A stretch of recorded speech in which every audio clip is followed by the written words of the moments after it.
What is up, everybody? It is Giraffe here, and in today's video, we're going to be reacting to This Man Died 37 Times by Mrballen. This one just seems insane, but I look forward to it, and this one was requested by Mega K, and I appreciate the request, and if you have any more, let me know down in the comments. But without further ado, we'll get right into this video. If you Google the craziest war story of all time, the story I'm going to tell today always pops up as the #1. But before we get into today's story, if you're a fan of the strange, dark, and mysterious delivered in story my wires format, all then you come to the right jacked. channel, because that's all we do, and we upload 3 or 4 times every week. So if that's of interest to you, please remove all of the trash bags from inside all of the like button's trash cans, and then proceed to throw away various perishable saucy food items. Also, please subscribe to our channel and turn on all notifications so you don't miss any of our weekly uploads. Saucy let's get into food today's story. items. What does that even consider? Like spaghetti?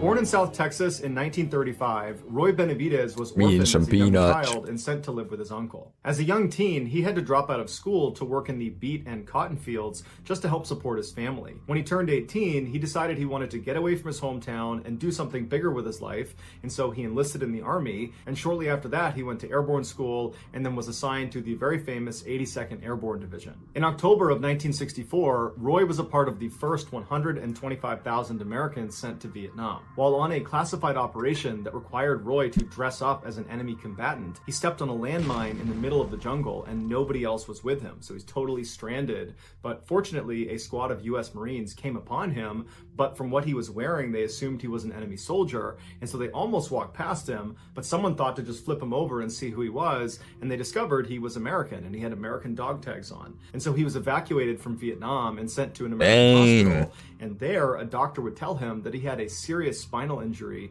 and that it was unlikely he would ever walk again. And Roy's first reaction was, please don't discharge me from the Army. Because for Roy, the Army was his life. It was all he had. He was incredibly proud of it. And he desperately wanted to go back to Vietnam. And so he pleaded with the doctors and the nurses, please let me have some time to try to regain my strength in my legs so that I don't get medically discharged. And so they said, look, you're going to get medically retired if you aren't walking within the year. And so every night when his doctors and nurses would leave, he would fall out of his bed and then drag himself across the ground to the wall. Beast. And then he'd pull himself up and try to put weight on his legs and attempt to build strength back up and retrain himself how to walk. And after 6 months of doing this every night, he did literally reteach himself how to walk. He built up strength in his legs, and his doctors and nurses, they're watching his transformation during the day, but they're not seeing him at night. And they're telling him, this is a miracle. We've never seen this before. We've never seen someone recover so quickly.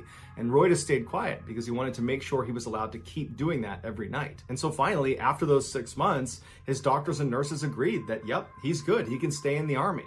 But the Army said they wanted him to take a desk job because he had already been so badly wounded in combat.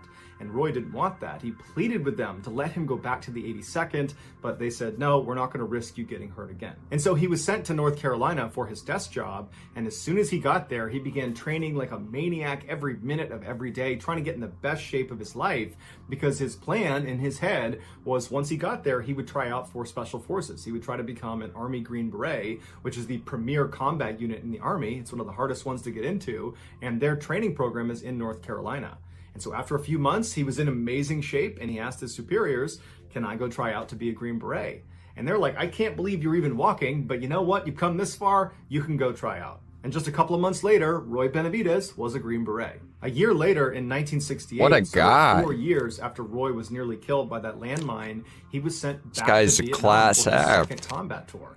And as soon as he got there, the fighting was very intense. On May 2nd of that year, Roy had a day off, and he was spending his day off at a church service inside of their wooden shack they had built on their base. And while he was in there listening to the chaplain, he heard a radio call come out from the communications table that was just outside of the shack he was in, and it sounded like someone was in trouble. And so he ran outside to listen to the radio, and what he heard was this very desperate call from someone yelling into the radio, get us out of here. And in the background of this radio call is just a constant barrage of gunfire. The call for help came from a 12-man Army Special Forces team that had been ambushed by an entire North Vietnamese Army infantry battalion. To put that in perspective, that is 12 12 Special Forces members, of which many of them Roy knew personally, in the middle of the jungle, where on all four sides there are over 1,000 enemy combatants. My As God. Roy is hearing this distressing transmission come across the radio, he hears overhead the sound of incoming helicopters. And he looks and he sees there's 3 birds that are coming towards their base. And so he runs over to the landing zone to greet the helicopters as they come in. And he can see as they're landing, they are all completely covered in bullet holes. And as soon as they touch down, Roy runs up to one of the door gunners, which is this 19-year-old kid, and he looks kind of dazed. And Roy asks him, what's going on? Where'd you guys just come from? Were you out there at that ambush site? Do you know what's going on with that 12-man team? And the door gunner just collapses into Roy's arms and dies. He had been shot up. These 3 helicopters had attempted previously to fly into the jungle and save that 12-man team, but they had been shot off and had been unsuccessful. Roy helped get the dead door gunner out of the helo, and then he turned to the pilot of this helo where the door gunner was, and he asked him, are you going to go back out there and try to save those guys? And the pilot was obviously so distraught about the death of his door gunner and also the fact that there are 12 men out there that they could not rescue, that he's chomping at the bit. He wants to go back out there. And Roy immediately volunteers, hops in the helo, and they head out to go rescue this 12-man team. So not only are there only 2 of them, but Roy was so eager to volunteer himself, he forgot his gun. So all he had on him was his knife and some medical supplies. But nonetheless, the pilot just keeps flying towards the ambush site, which was in Cambodia. It was this really dense stretch of jungle. And as they got closer and closer, gunfire started coming out of the jungle towards the helicopter. And so the pilot had to do this kind of constant zigzagging just to avoid getting shot down. And so as they're zigzagging, they notice there's some smoke coming out of the jungle. And it was very clear that this 12-man team is trying to signal to the helo, here we are, come get us, because they can hear the helicopters coming in. And so the pilot tried to fly down and get as close as he could, but anytime he got even marginally close to this team, the rate of fire would pick up so dramatically that the helo was just about to get shot down. And so the pilot began to turn away, and he told Roy, we can't get any closer, we're going to have to get more people in here. And Roy just tells him, no. Get as low as you can, and I will jump out into the jungle. And the pilot turns to him and he's like, you can't do that, you're gonna get killed. And Roy somehow convinces this pilot that he alone, without a gun, is totally competent. Just put me down in that jungle and everything's gonna be just fine. And so the pilot said, okay, and he lowered right over the canopy of this jungle, about 100 yards away from where this 12-man team is trapped. And without any hesitation, Roy just leaps off the helicopter into the jungle. Now, you got to understand that where he was jumping was where the enemy was. He was literally jumping, no parachute, no gun, no anything, just crashing through the canopy onto the jungle floor where he'll definitely be surrounded by enemy combatants. And so he plummets through the canopy, he smashes onto the ground, he pops up and just starts running through the jungle with enemies on either side of him towards the 12-man down team. And the enemy was so surprised to just see this American running through the middle of the jungle by himself with no weapon that they hesitated for a minute and they didn't open fire on him. But when they did open fire, Roy got shot in the face, in the back of the head, in the leg. They threw a grenade that detonated at his back and sent shrapnel into him. But none of it stopped Roy. He just kept on running until he made it to this downed 12-man team. And when he got to them, they were in terrible shape. They were doing their best to stay behind some trees, but rounds were coming in from all directions, and 4 of them were already dead, and the others that were still alive were critically wounded. In fact, one of the most able-bodied of the surviving 12 had been shot in the head and was missing an eye and could barely see out of the other one. And so he's fighting to stay conscious, and he's generally trying to shoot in one direction. Made me but hurt. that's their best guy at this point, to give you a state of how they were doing. But Roy ran up to this guy, he pulled him down, he gave him a shot of morphine in the arm, and he repositioned him because he couldn't really see, and told him where to shoot his gun. And then under a constant hail of bullets, Roy low-crawled to each of the other living team members and gave them morphine shots, and then began dragging each and every one of them away from the ambush site to this other area where there was better cover, and there was a nearby clearing that he believed a helicopter could land in if the pilot was really daring. On one of Roy's last trips back to the ambush site to get the last few surviving members, he saw 2 other men that were part of this team that had been totally cut off from the main group. And when Roy had jumped into the jungle and ran in, all his adrenaline had kicked up and he just hadn't done a head count. And so he didn't realize there were 2 other people over there. And so without any hesitation, he grabbed a gun off one of the dead enemy soldiers and just began running towards this down 2-man team. And as he's running, he's shooting wildly in every direction, trying his best to suppress enemy fire, but it's really doing nothing. He's just dodging bullets bullets as he's running. And right as he got close to the two-man team, a bullet went flying through his thigh, just clean through his thigh,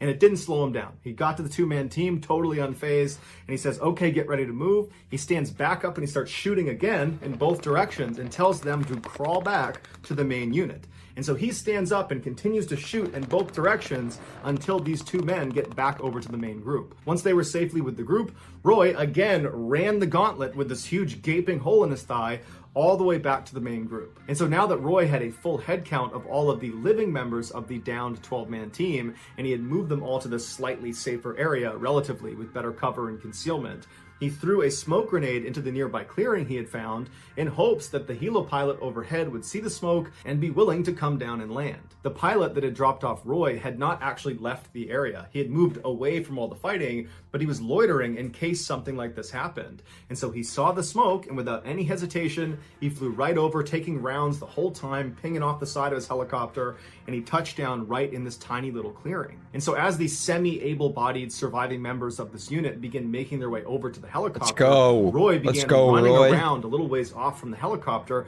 picking up rifles off of the dead enemy and shooting back at the enemy, dropping that gun, running over, picking up another one, engaging the enemy over and over again, doing everything he can to try to protect the extract of his men behind him. And once Roy turned around and saw most of the men had made it onto the helicopter, Roy believed it was his chance now to run out and try to collect some of their dead teammates. And so Roy just takes off into the jungle, right into enemy fire. He's got two guns in his hands, and he's running. He's trying to engage the enemy as he's going, and then he comes across the first of his dead teammates, and it happens to be one of his very best friends, a man named Leroy Wright. And so he grabs Leroy and begins trying to haul him back towards the chopper, and as he's moving, Roy gets shot again, this time through his stomach.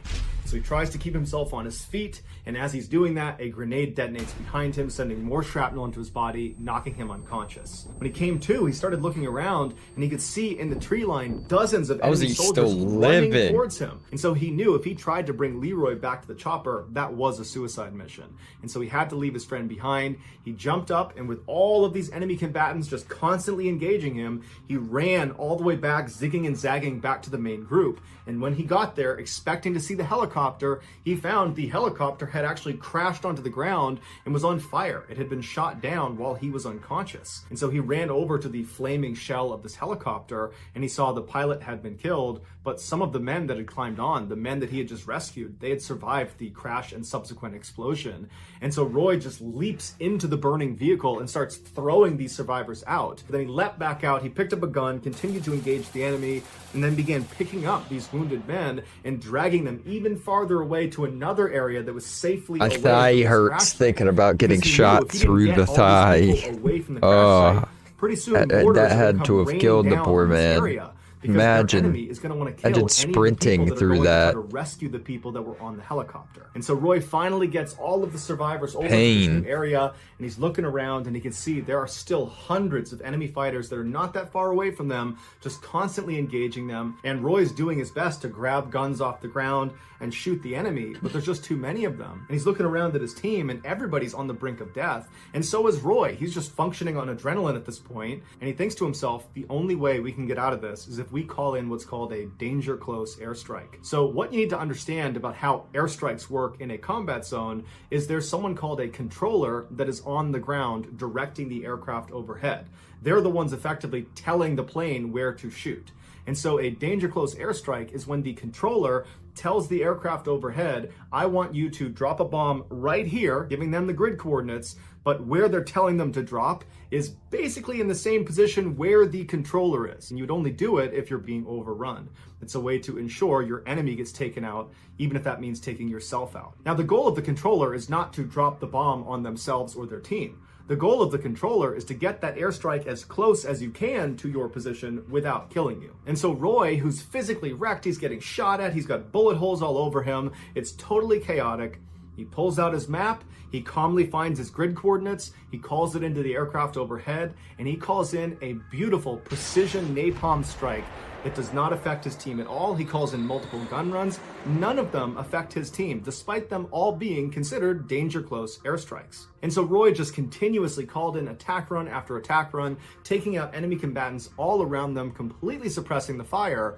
But at some point, the aircraft overhead ran out of fuel and had to leave. And at that point, the surviving enemy combatants, which still numbered in the hundreds, they popped their heads up and they unleashed a hellacious volley of fire in which Roy again got shot clean through the leg. And so now Roy's looking around and he's realizing they're pretty much out of options. They don't have aircraft overhead. Roy's basically out of ammunition and there's no dead guys' guns around for him to grab. All of his team members are basically on the brink of death. And so Roy's thinking to himself, any minute now, we're going to get overrun. And so he crawls to each of his surviving teammates and he gives them one last shot of morphine to at least make their death painless. And then at the 11th hour, another helo comes blazing into the jungle and opens fire on the enemy, pushing them back. Roy is immediately invigorated and motivated because now he sees an opportunity to potentially survive this. And so once again, he grabs his teammates and begins schlepping them over to the helicopter. And after he believed he got the last of them on board, he turned and saw two of his teammates had fallen down farther back in the jungle and the enemy was closing in on them. And so Roy, like always, without any hesitation, just starts running towards them. This dude, and as he's Roy, just about built to reach different. them, an enemy soldier that had apparently run out of ammunition leapt out of the jungle and smashed Roy on the side of the head with their rifle butt, fracturing his skull. And so Roy falls to the ground and the soldier jumps on top of him and smashes his face, breaking his jaw. And then the soldier turns his rifle around. There's a bayonet on the front side and he begins impaling Roy over and over again. And Roy, like out of a movie, grabbed the rifle, pulled it out of himself, threw the soldier on the ground, jumped up, got on top of him, drew his Bowie knife, and proceeded to kill this soldier. And after he was done with that, he ran over to the two downed men. He grabbed one of them with his left hand. He picked up a rifle with the other. And as he's dragging this guy back to the chopper, he shoots and kills two more enemy combatants. So he finally gets this guy back to the chopper. He runs back, gets the last guy, throws him back in the helicopter. And then finally, Roy is the very last living American to hop in the helicopter, and the helicopter takes off. On the helo ride back, Roy was in very rough shape and had to literally I imagine this guy. And so when they this finally guy just landed went back through at base, and Roy was hauled everything. off of this helicopter, he wasn't moving, and the doctors and nurses didn't really even know where to start with him. He had so many injuries. He had 37 significant holes in his body from gunshot wounds, from bayonet wounds, from shrapnel. And so they started trying to treat him, but there was no heartbeat, no pulse. And so they declared him dead. Roy's body was moved into a body bag. And as the doctor was zipping it up again, Roy spit in his face because Roy had no other way to communicate. His jaw was so badly broken from that rifle butt, he couldn't move his jaw. And his eyes were sealed shut from all the blood on his face that had dried. And so his only way to communicate was to spit. And so unbelievably, Roy was still alive. And so they took him out of the body bag and they shipped him to Japan for intensive surgery. And then he was transferred to Texas, where he spent a year rehabbing from his severe injuries. Roy was immediately given the Distinguished Service Cross and was put in for the Congressional Medal of Honor, which is the U.S. military's highest award for valor. But the paperwork took a really long time. And so Roy was not actually given the Congressional Medal of Honor until 1981. Of the 12 men that were trapped in that jungle, 8 would survive, all thanks to Roy Benavidez. Thank you. Thank you.